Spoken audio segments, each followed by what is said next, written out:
The man leaped up and engaged in a fight in midair with another person, but he was no match for the man in black. In the end, the man in black swiftly killed the human. They are from the Marvel Universe. The protagonist, Moss, has suffered from a rare blood disease since childhood. He grew up in an orphanage. It is unlikely that he can be cured of this disease, but Moss has not given up hope of survival. He hopes to one day find a cure. One day, a little boy named Oat arrived at the orphanage. He has the same blood disease as Moss. The two quickly became good friends. Suddenly, Oat's medical device malfunctioned, and he quickly fell into a coma. After Moss didn't get a response from the reinforcements, he immediately went forward and dismantled the device. He repaired the device using the spring in the ballpoint pen. Clearly, he is a highly intelligent genius, so he has confidence in curing his own illness. This matter reached the ears of the dean. He didn't want to bury talents like Moss, so he recommended Moss to go to a higher education institution. Although Moss couldn't bear to part with Oat, he understood that there were more important things to do. So after leaving a farewell letter, Moss left the orphanage. Although their relationship was good, their personalities were quite different. Oat, compared to Moss, could be more fierce. That's how it was. Good friends are far apart, and started their own lives. Fortunately, they never lost touch. At the age of 19,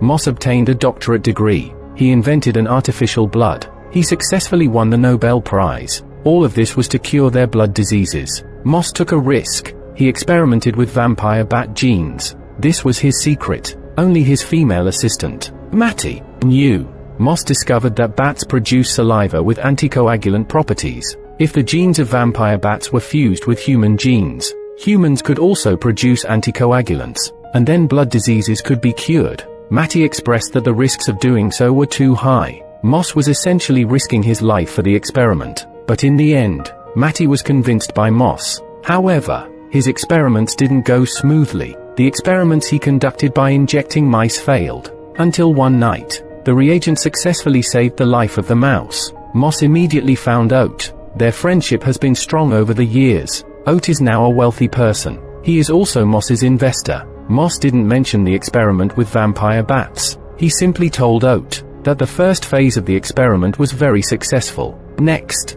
Moss is preparing for human experimentation, but it's not entirely legal. The experiment carries significant risks, and for safety, it must be conducted in international waters. Oat has always been unconditionally supportive of Moss, not only because they are good friends, but also because Oat is waiting for a life-saving cure. Under his arrangement, Moss and Matty boarded a ship heading to international waters. All kinds of people are on this ship.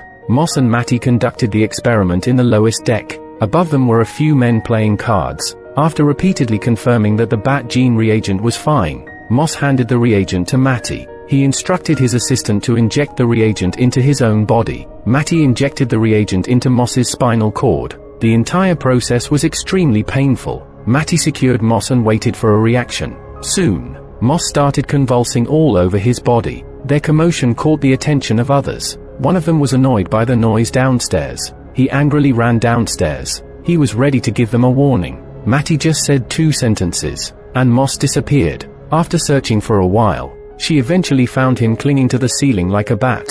His appearance was terrifying. The man panicked. He contacted his teammates through the walkie-talkie to come down. Seeing this, Moss pounced immediately. To protect herself, Matty had to leave first. She closed the door. Moss had already lost his sanity. He quickly bit and killed the man. At that moment, the man's companion came down with a gun. Matty tried to explain, but the man hit her and knocked her unconscious. Moss saw Matty injured. He smashed the glass and jumped out. He easily dodged the bullets. Then Moss killed them one by one. The remaining people were terrified by the situation. They closed the door of that level and tried to escape. However, Moss now had immense strength. A metal door couldn't hold him back at all. In the end, the uncontrollable Moss killed everyone. He drank their blood. When he regained consciousness, he realized his frail body had become much stronger, but he didn't remember what had happened. He looked at the corpses and the unconscious Matty. He felt nothing but fear. After inspecting the surveillance footage, Moss finally learned about the events.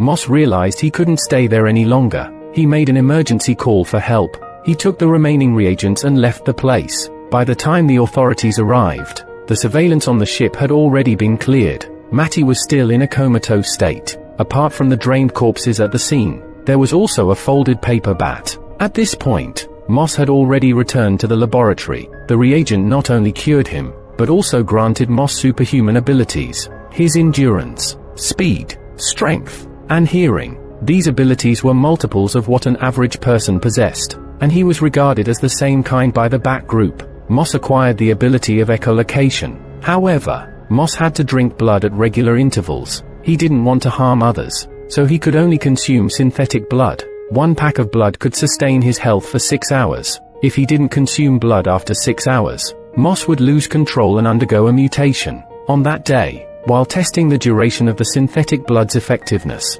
Oat arrived. He was thrilled to see Moss's transformation. It meant that their antidote had been created, but Moss didn't want Oat to become a monster like himself, so he refused to provide the reagent to Oat. Even though Oat believed that staying alive was more important than anything else, Moss, in order to protect Oat, cruelly drove him away. This created a rift between them. On the other side, Mattie woke up. 2 police officers approached her to learn about the situation on the ship.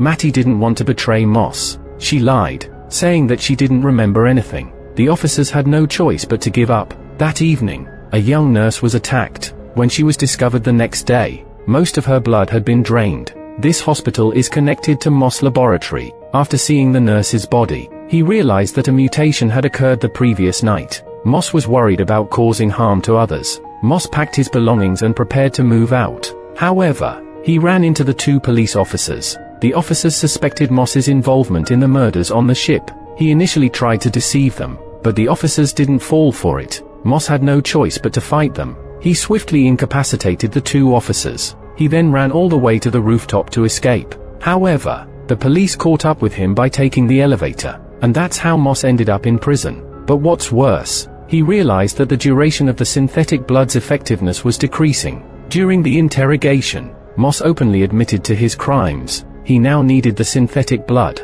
However, the authorities refused to provide it. Helpless, Moss had no choice but to stay in his prison cell. Soon, Oat came to visit him in prison. He couldn't believe his friend had done such things. In Oat's heart, Moss was a kind person. He was determined to rescue his good friend. Oat, before leaving, he left behind a pack of synthetic blood and a cane. Moss picked up the cane. The more he thought about it, the more suspicious it seemed. In theory, Oat couldn't walk properly. Oat dropped the crutch. Sure enough, after he left the prison cell, Oat's feet became agile. His face looked energetic. Clearly, he had injected himself with the Bat gene reagent. In fact, Oat was the one who killed the nurse last night. He intentionally framed Moss. Moss figured it out. He was very angry. He instantly underwent a mutation. He broke through the prison door and ran out. Moss couldn't accept being betrayed by his friend. He decided to hold Oat accountable. Oat was out shopping. As he passed by a newspaper stand,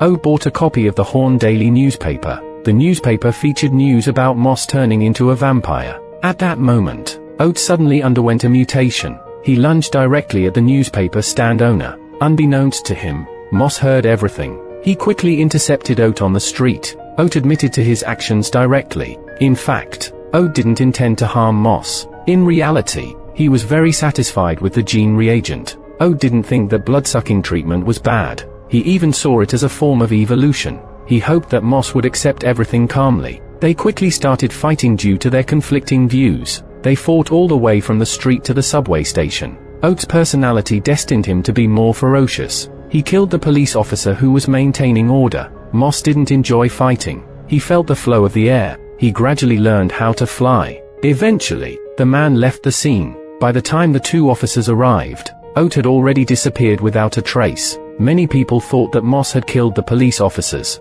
Now Mattie became an important figure. After all, she was Moss's assistant. The officers had intended to secretly monitor her. Mattie was too vigilant. She directly shook off the following officers. She encountered the disguised Moss. Moss explained the whole situation. Mattie believed in Moss's character. She was also willing to continue helping Moss. So they went to a more hidden cafe. Moss hoped Mattie could obtain synthetic blood. They were in the middle of a conversation. 2 thugs walked into the shop. They were involved in underground drug trafficking, which meant they had a laboratory. Moss needed a laboratory to create an antidote for the reagent, so he scared away a few thugs. Just like that, Moss acquired a rudimentary laboratory. Matty knew her home was no longer safe. She moved to the laboratory with her cat. On the other side, Oat became more and more arrogant. He met a woman he liked at a bar. However, some thugs came to cause trouble. He even punched himself. Oat was very angry. Afterward, he killed the thugs in a desolate place. He didn't know there was surveillance there. After 2 officers reviewed the surveillance, they discovered that the assailant wasn't Moss. However, they didn't recognize Oat. They could only release screenshots from the surveillance footage. They issued a reward. Soon, the former director of the orphanage saw the news. He immediately recognized Oat and Moss. Moss couldn't be reached by anyone now, but the director knew Oat's address. He went to visit out of kindness. However, Oat was sensitive and easily angered. He believed the director favored Moss. In reality, the director loved every child. Oat was personally raised by him. Moss, there's no way he's partial to Moss. Oat didn't listen and even physically harmed the director. At this time, Moss was still unaware. He had just made 2 doses of poisonous reagent. It could kill vampire bats. It could also kill Moss and Oat. He didn't have much time left. He just wanted to find relief. Although Matty felt reluctant, but she can't interfere with Moss's decision. Moss took the reagent. He was ready to set off to find Oat. At this moment, Moss received a call from the director. Oat, the dean said weakly. Oat. Moss hurriedly rushed to the director's home. The director was severely injured. He died after leaving just 1 sentence to stop Morrow. Moss knew it must have been Oat's doing. He didn't expect Oat to be this ruthless. Soon, Moss heard Oat threatening Matty's voice. He realized that he had fallen into a trap. He expanded the range of echolocation. He successfully pinpointed their location. However, when Moss arrived at the scene, Matty's throat had already been slit. Before she died, she wanted Moss to feed her blood. Because the bat reagent could be transmitted through blood, Matty would gain superhuman regenerative abilities. Moss could only comply. After drinking the blood, Matty didn't wake up. She gradually stopped breathing. Moss was filled with grief. This time, he wouldn't show mercy to Oat anymore. Oat was satisfied with Moss's reaction. He believed that violence was a manifestation of accepting evolution, even though they had obtained similar abilities. But Oat wasn't worried, because Moss hadn't drunk human blood for a long time. His physical strength couldn't keep up with Oat's. Moss quickly fell into a disadvantageous position. He even came close to being thrown to death. Fortunately, Moss had a trick up his sleeve. He had 2 vials of poison on him. Moss summoned a large group of vampire bats. He commanded them to drive Oat away. Then he injected the poison into Oat's body. Oat only regretted it when he was about to die, but now it was too late for anything he said. Actually, Oat's name was given by Moss. His real name is not that. Even if they had fallen out, Oat never rejected that name. It shows that he never had the intention to harm his friend. Moss, who emerged victorious, left alone. In the end of the film, Matty woke up. Her eyes were crimson. It could be seen that she had also become a vampire. The post-credit scene continues the timeline of Spider-Man: No Way Home. A portal opened in that universe. Vulture was transported to Moss's universe. Later, he found Moss in the wilderness. Vulture was convinced that his arrival here was related to Spider-Man. He chose to ally with Moss to take on the young Spider-Man. Moss eventually agreed as well. The movie Doctor Strange, Morbius, concludes. The protagonist is Morbius, the most unconventional dark superhero in the Marvel Universe. Why Moss, the immortal vampire, agreed, remains unknown. We do not yet know. The film's special effects are not abundant but are refined. The scenes of vampire flight are impressive. Particle effects highlight the sense of speed. However, the overall story's logic doesn't hold up to scrutiny. Fans of the Marvel Universe can enjoy the original film. Alright, that's it for today's video. See you in the next episode.